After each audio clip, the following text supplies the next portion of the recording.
Magandang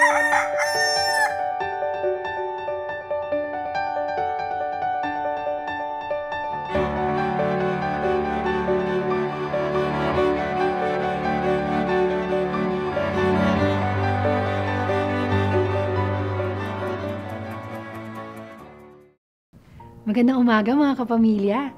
Magkape at pandasal muna tayo.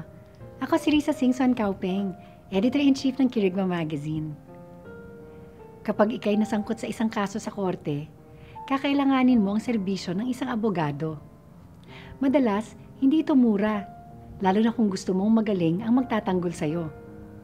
Pero alam mo ba na meron kang tagapagtanggol na nariyan sa tabi mo araw-araw, gabi-gabi, kahit hindi mo namamalayan? Sa Griego, isa sa pangalan ng Espiritu Santo ay Parakletos.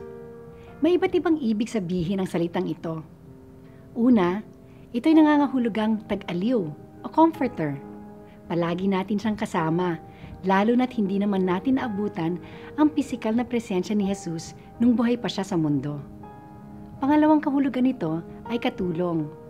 Palagi siyang nariyan upang kumalinga at sumaklolo sa atin sa ating pangangailangan. Pangatlong kahulugan ay guro.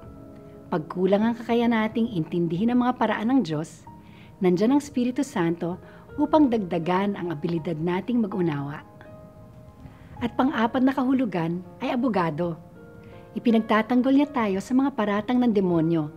At kapag nagkasala tayo, abogado natin siya sa Ama na pinagtatanggol tayo laban sa ating mga kasalanan. Kapamilya, nagdadasal ka ba sa Espiritu Santo? Tayo magdasal. Banal na Espiritu, punuin niyo ang aking puso ng iyong presensya at gabayan ako sa bawat sandali. Amen.